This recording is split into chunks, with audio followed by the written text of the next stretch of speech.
ओंकारेश्वर ज्योतिर्लिंग की स्थापना राजा मांधाता और विंध्य पर्वत की तपस्या से हुई, जहां उनकी भक्ति से प्रसन्न होकर भगवान शिव ज्योति के रूप में प्रकट हुए और यहीं निवास करने लगे।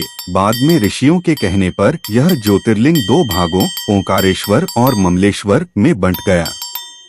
यह नर्मदा नदी के किनारे एक द्वीप मांधाता द्वीप पर स्थित है, जो स्वयं ओंकार के आकार का है।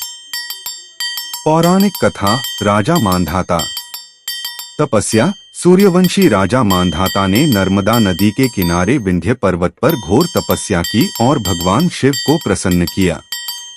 वरदान। शिवजी के प्रकट होने पर राजा मांधाता ने उनसे वहीं ज्योति स्वरूप में निवास करने का वरदान मांगा। स्थापना। शिवजी ने राजा की इच्छा पूरी करने के लिए ज्योतिर्लिंग के रूप में स्वयं को स्थापित किया और ओंकारेश्वर कहलाए। पौराणिक कथा विंध्य पर्वत। अहंकार। विंध्य पर्वत के अहंकार को तोड़ने के लिए नारद मुनि ने उसे मेरु पर्वत से छोटा बताया। तपस्या। विंध्य पर्वत ने अपनी गलती सुधारी और नर्मदा तट पर मिट्टी का शिवलिंग बनाकर तपस्या की। प्रकट और विभाजन। विंध्य पर्वत की तपस्या से प्रसन्न होकर शिवजी प्रकट हुए और वरदान मांगने को कहा। देवताओं और ऋषियों के आग्रह पर शिवजी ने ज्योतिर्लिंग को दो भागों में बांट दिया, ओंकारेश्वर रूप और ममलेश्वर पार्थिव रूप। महत्व। यह ज्योतिर्लिंग ओंकार के आकार में प्राकृतिक रूप से बना है और इसे ब्रह्मांड का प्रतीक माना जाता है।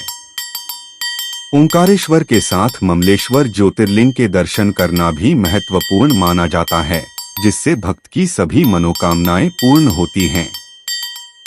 ओंकारेश्वर ज्योतिर्लिंग का मुख्य रहस्य यह है कि यह के आकार के द्वीप पर स्थित है, जहां नर्मदा नदी बहती है, और मान्यता है कि रात में भगवान शिव और माता पार्वती यहां चौसर खेलते हैं, जिसके पासे सुबह बिखरे मिलते हैं।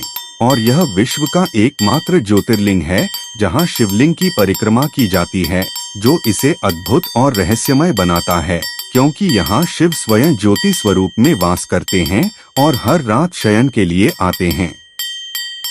मुख्य रहस्य और मान्यताएं। आकार का द्वीप ओम आकार का स्थान। यह स्थान नर्मदा नदी के बीच में अक्षर के आकार का है और यह स्वयं भगवान शिव का निवास स्थान माना जाता है, जिससे इसे ओंकारेश्वर कहते हैं।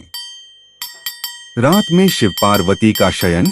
शिव पार्वती का शयन सबसे बड़ा रहस्य यह है कि हर रात भगवान शिव और माता पार्वती यहाँ चौसर खेलते हैं और सोते हैं, जिसके बाद सुबह पासे बिखरे मिलते हैं, जो इस बात का प्रमाण है कि भगवान यहाँ स्वयं आते हैं।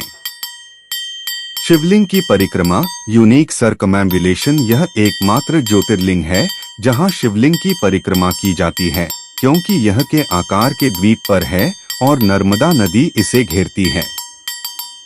राजा मांधाता की तपस्या।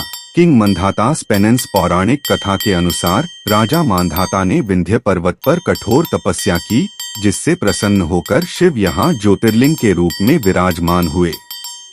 मामा भांजा शिवलिंग। मामा भांजा शिवालिंगास। यहाँ दो काले शिवलिंग मामा भांजा हैं, जिनके बारे में कहा जाता है कि इन्हें छूकर भविष्य जाना जा सकता है, और औरंगजेब ने इन्हें तोड़ने की कोशिश की थी।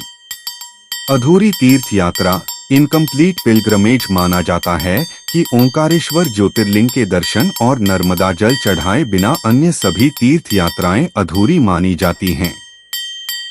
इन रहस्यों और मान्यताओं के कारण ओंकारेश्वर ज्योतिर्लिंग एक अत्यंत पवित्र और चमत्कारी तीर्थ स्थल माना जाता है, जहां भक्तगण शिव के प्रत्यक्ष वास का अनुभव करते हैं।